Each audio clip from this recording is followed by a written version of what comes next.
अगर आप BSc math honours से ग्रेजुएशन कर रहे हैं तो आपने कभी ना कभी ये ज़रूर सोचा होगा कि इसके बाद क्या किया जाए। तो इस वीडियो में आपको पूरे डिटेल में समझाऊंगा।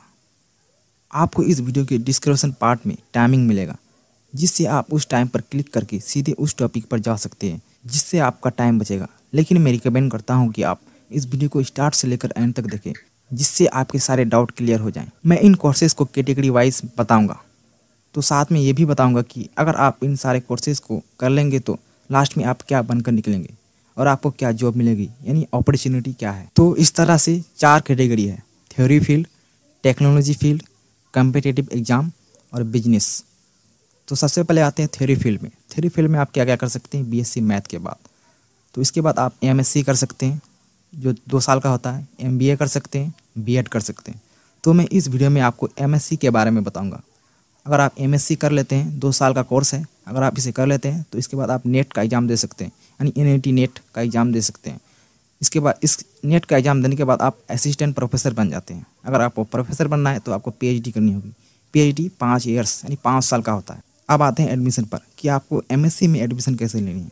मैं रिकमेंड करूँगा कि आप आईआईटी जाम क्वालिफाई करके एमएससी मैथ में एडमिशन लें।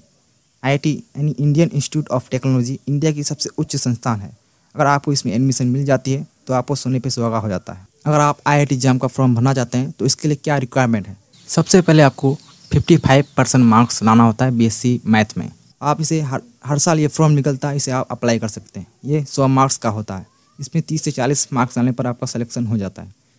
अब इसका सिलेबस क्या है, तो सिलेबस है statics, matrix and determinants, function, application of derivatives, set relation and functions, mathematical induction, 3D Boolean algebra, limits and continuity, definite and indefinite integrals, vectors, probability, differentiation, differential equation। इसके अलावा आप अधिक जानकारी के लिए नेट पर search कर सकते हैं।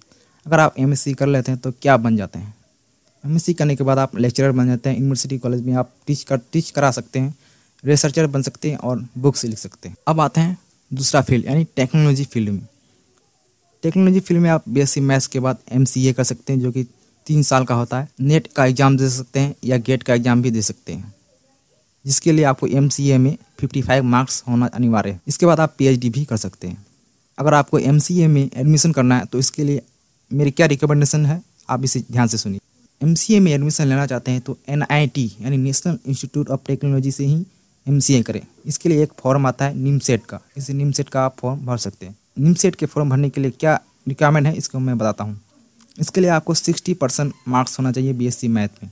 ये भी फॉर्म पर ईयर निकलता है, आप इसे भर सकते हैं। इसका सिलेबस क्या है, इसका सिलेबस है मैथ, रीजनिंग और इंग्लिश, जनरल इंग्लिश। मैथ में क्या है, मैथ में set theory, probability and statics, algebra, coordinate geometry, calculus, vector, trigonometry. Reasoning में रीजनिंग के बेसिक्स हैं, कंप्यूटर अवेयरनेस से भी सवाल पूछे जाते हैं थोड़ा बहुत। जनरल इंग्लिश से आप इसे इंग्लिश ग्रामर से भी सवाल पूछे जाते हैं। इसके लिए अधिक जानकारी आप इंटरनेट में सर्च कर सकते हैं। तीसरा कैटेगरी में आते हैं जो कि है competitive exam, competition exams.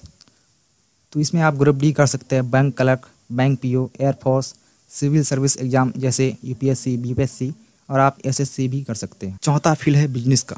Business के लिए कोई भी डिग्री की जरूरत नहीं होती है। अगर आपको बिजनेस करना है तो आप बिजनेस कर सकते हैं। इसके लिए कोई यूनिक बिजनेस करेंगे तो आपको इसमें ज़्यादा फायदा होगा। एक लाइन याद रखिएगा, सलाह दूसरे से लो लेकिन फैसला अपने करो। सबसे पहले आपको अपना गोल सेट करना होगा कि आपको क्या बनना है। आपकी गोल से ही कोर्सेज तय होती है, ना कि कोर्सेज से गोल।